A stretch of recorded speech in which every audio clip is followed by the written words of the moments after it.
a little weak this morning. May 6th. Lots of guys have been reaching out to me and asking this one question. What do you do when you have a client that goes bad? Reality is that every client has a potential of going bad. You should treat every single client as if they will go bad one day. On a daily basis, keep a journal. At the end of your workday, come home, spend 10-15 minutes and just type into a Word doc or key points of what happened. Stay on top of your social media, stay on top of what they say on social media, stay on top of what they like. Just keep track of everything and organize all your paperwork as best you possibly can. Your clients, most of them will not go bad, but there could be that one that will go bad. And the reality is that if you're a contractor, if you're a good contractor, you are going to have to get used to access to a lawyer.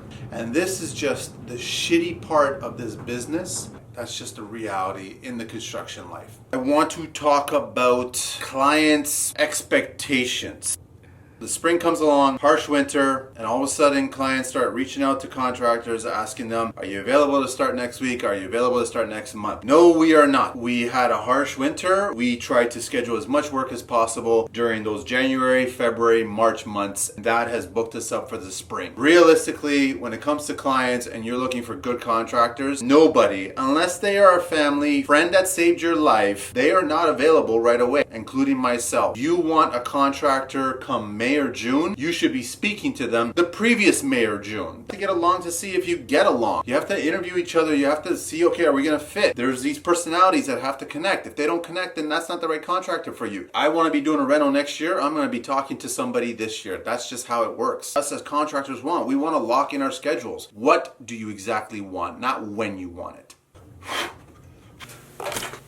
I want to thank everybody for yesterday. A lot of people are questioning, okay, so why isn't he posting stuff? I go, man, there's shit going on in my life. Personally and professionally, everybody has ups and downs. You always have shit going on in your life. You could either let that shit consume you, so then all of a sudden you'll be one big piece of fucking shit with two fucking eyeballs coming out of the tip of the shit, or you can handle that shit and you can move on from that shit. You can deal with bigger and better things, and that's what I'm dealing with. Shit has one purpose in my life, and that's down the toilet after I install it. Other than that, shit has nothing to do with my life. The ideas are getting bigger, getting more difficult. It takes time. I want to share them when they're ready to be shared. My close group of friends and co-workers, and they already know what is coming down the pipe. Majority of you don't know. And there is some really cool things coming down. It all has to do with this amazing industry. And if you're passionate about this fucking industry, you understand what I'm talking about. If you're a lazy motherfucker and you don't care about this industry, you just say, Manny is an asshole.